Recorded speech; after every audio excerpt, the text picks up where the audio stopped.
Hello and welcome. Today we've got Nick Alvear, and today he wants to be discussing with us about how his plans are going to be on infiltrating Netflix.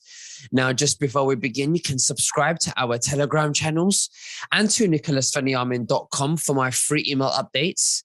And if you're watching this for the first time on YouTube, I will leave the link below in the description for the full interview, unless, of course, myself and Nick can choose our words wisely due to the insane censorship that's happening right now. Nick, thank you for joining me. How are you and what have you been up to? Thanks for having me again. I'm spectacular. Life's been full of a lot of obstacles lately, good ones, bad ones, but most misfortunes I find the fortune in. So I'm really happy. I've moved, so my background looks different. And I love where I am. I love what I'm building right now, especially too, which is kind of what we're here to talk about today. Well, why don't you tell us? We know you're a movie maker and you educate many tens of thousands of people on the deep state and the draining of the swamp and pedophilia and pervywood, and you've done a fantastic job. And I too enjoy really watching them. And you've got such a soothing voice that goes on top of those videos that I just want to hear more. But what I want to know is, how are we going to make this the Netflix? And how are we going to infiltrate Netflix? What's your plans? Right. Good questions. So the first one, it sounds like you're saying, how are we going to make Good Line the Netflix of red pills? And by doing what we're doing now, by continually making red pill documentaries that are easy to consume, that are familiar to the convention. So people they're aware of what they're getting into, and we're just going to keep growing. Our numbers have grown extravagant in the last year. So what that means to me is that there's a lot of people out there who are getting excited about red pilling, and that's awesome. This is an educational resource. It's not an entertainment resource. So that's where we divide from Netflix. So that's also how we intercede and, I guess, infiltrate Netflix, because I'm running a campaign right now. It's a Give, Send, Go campaign for Good Line TV.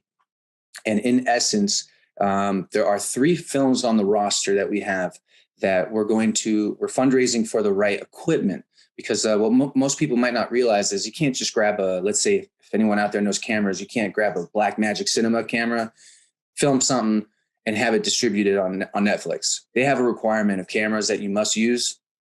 Oftentimes, it's going to increase your chances of getting picked up and distributed. Why do I want to infiltrate from the inside? It's basically like Neo in the Matrix, in that scene where he stops the bullets drop. And what does Neo do? He runs into Agent Smith.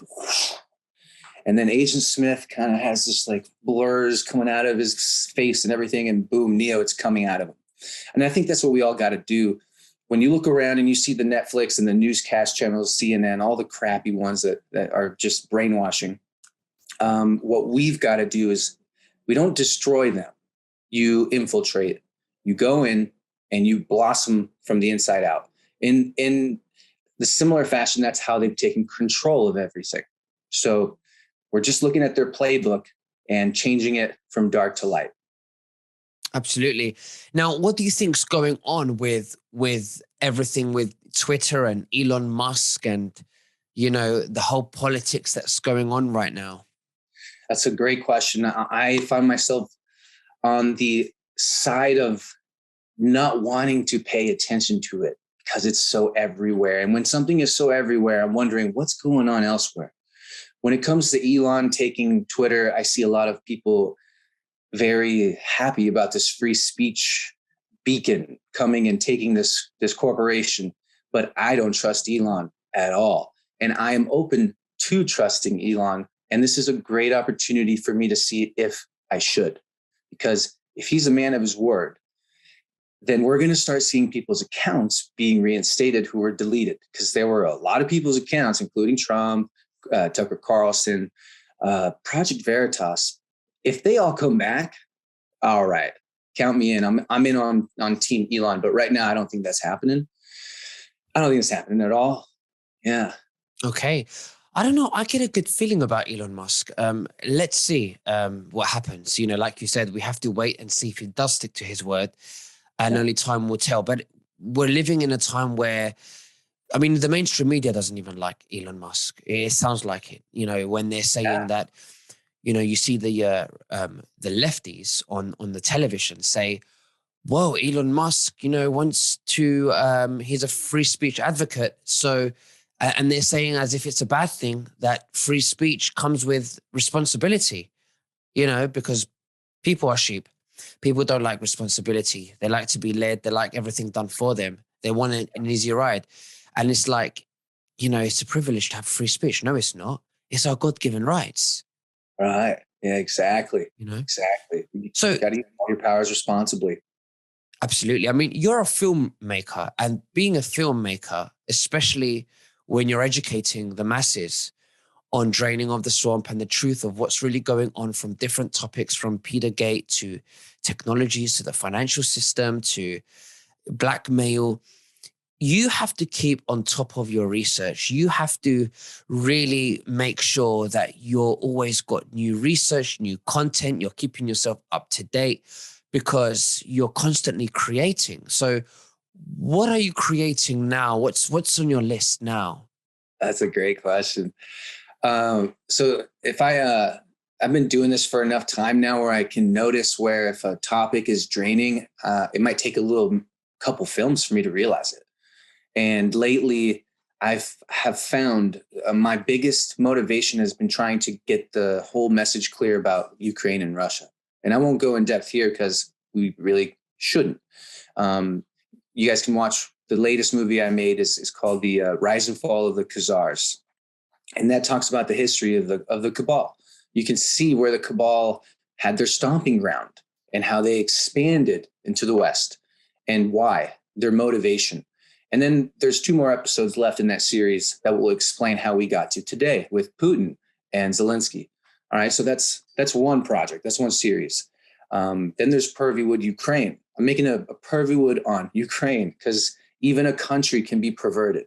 Even a country can. And I mean, look at ours, but now look at Ukraine. It's not even a country. So we don't want to go too much into that, but those topics right now are so heavy that I realized I need to bring back the sci-fi kind of magical, philosophical stuff. For me, that includes here I think 3 or 4 projects I'm working on. Celebrity Cloning is a film that I will be making soon that I've already written. And, I just think about Joe Rosati because I feel like if he's watching this right now, he's probably going to call me because he's like, you're going to make that movie because he's done so much on Donald Marshall. Do you know about Donald Marshall? I do, and he is a victim of the cloning centers. He's revealed it, and he speaks about the Real Society. And I've got a question for Donald Marshall, but I want to let you finish your answer. Awesome. All right. Celebrity Cloning, that's going to be a really fun one because that's one of my biggest, if that's real, and I believe it might really be. Then there's the Sentient World Simulation, and this is in conjunction with the Nick Hinton's series. Nick Hinton's a brilliant researcher, writer, and him and I collab on screenplays where this one, the Sentient World Simulation, is such a fascinating concept that even now Europe is starting to show their true colors that it is going on. What is it? It's that the cabal, the Illuminati, they've been investing so much resources into creating a mock universe of ours to where there's a Nick Veniamin and Nick Alvear, and they've got all their everything they've purchased on Uber Eats, everything they've searched online, every phone call, everywhere they've gone. And they develop a pattern history to where they can determine a pattern future. And they can watch what you do there and get an idea of what you're going to do here. And so they also can create similar vibes, sensations from one universe to ours. How? That's crazy. Well, smart dust. Smart dust are tiny little particles in the air that act in unison as a large computer. So you could be breathing it in and giving it information or receiving information from this other place that is pretty much connected between quantum computers. The Quantum Computers is basically a company called D-Link that has they've been using quantum computers to attempt to create a portal to bring or to take people into other dimensions. So the truth gets stranger than fiction in that one. I'm looking forward to making that. And then of course there's the Pervy with Oprah.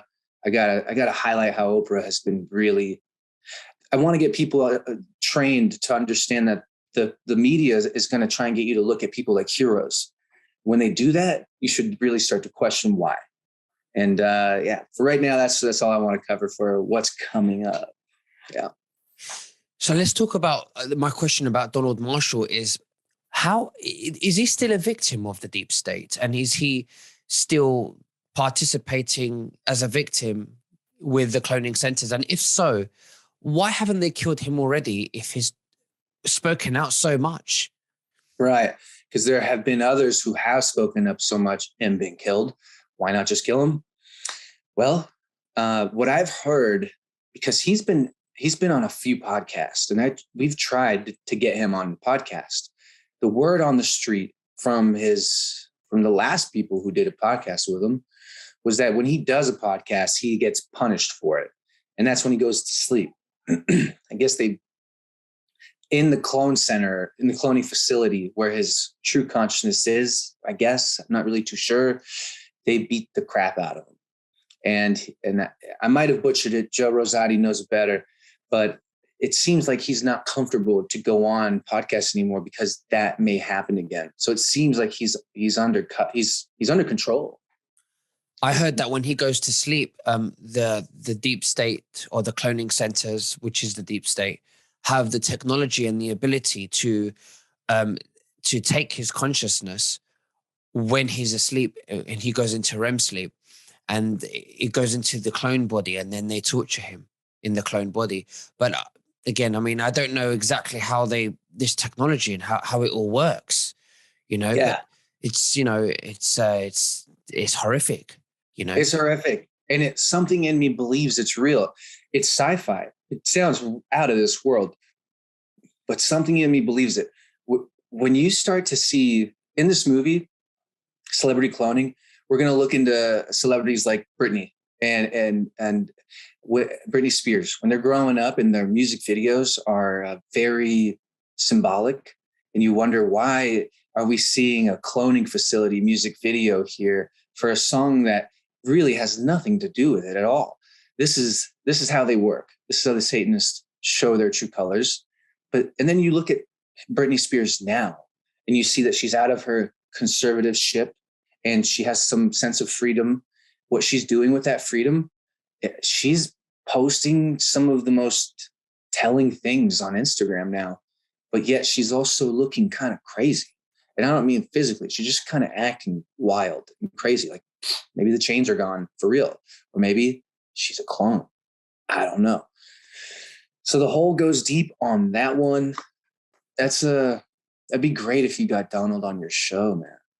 It'll be very good. I would love it, honestly. So when you do your documentaries, I mean, what's the criticism that you've got so far that you found challenging or anything like that? That's a good question. I think the biggest one that bugs me is when people don't like the music. Yeah, because I make the music. That kind of hits me too. People most love the music, but some will say it's too loud, and I'll be like, damn, you're right, I should have checked it better. But for the most part, in the beginning, people were saying, why is this dude whispering in my ear? This is creeping me out. And I thought, my daughter was asleep. I'm just recording, trying not to wake her up. And then it just became a soothing thing. But it's just the style. And the thing I love, what people like the most, is they say it's the approach is not really down your throat. It's a lot of questions. And questions open doors. Statements, I wouldn't say open doors. When you're relating with somebody and building rapport, you want to ask open-ended questions. And having open-ended questions, that's great. It's not a yes or no answer. You're going to have depth. And so I like to pitch people with opportunity to explore something deep. Mm-hmm, mm-hmm. Yeah, I'm actually really excited for the future of what's forming. Like, I feel like I'm in this bucket and it's raining abundance, and I'm building a boat so I don't really end up drowning, because there's going to be so much opportunity. What I see coming right now is a Good Lion Film School. I was on another show, and I mentioned, if anyone out there wants to learn how to edit, especially if you've seen my movies and you want to learn how to edit like me, I promise it's not hard to edit like I do. It's actually really easy. And I feel confident that I could show people. And I'm, as a tester, if you guys want to learn, just email me at Nick@goodlion.tv. That's Nick@goodlion.tv. Let me know if you're interested in learning editing. I'll send you a free software. And I'll even send you a video of me recording. I recorded myself making a whole movie. So you can watch from beginning to end what it's like to make a movie. And that way we're going to have a whole bunch of keyboard warriors out there.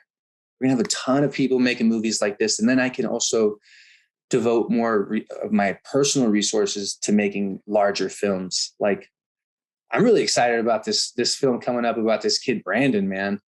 Mm-hmm. The kid Brandon with Down syndrome, 26-year-old. He's been in Times Magazine twice, fashion designer. Ugh, this dude is just so himself that he's inspiring people around the whole world to be themselves, and giving hope to parents who have kids with Down syndrome, because you can be a badass with Down syndrome. You just got to tell the world not to put you in a short bus. You just tell them, you own up, and I think we're getting to a place like that now. Absolutely. So what types of documentaries do you want to make that you've kept back, but now you actually feel, you know what, it's time. It's really time to show the people now? The Sovereignty movie I've been wanting to make that for a year. And that's a very dangerous film, I think, to make, because you can't really commercialize that information. It has to be a free movie in a sense, because I don't even want to dance with the law right now until I'm fully sovereign.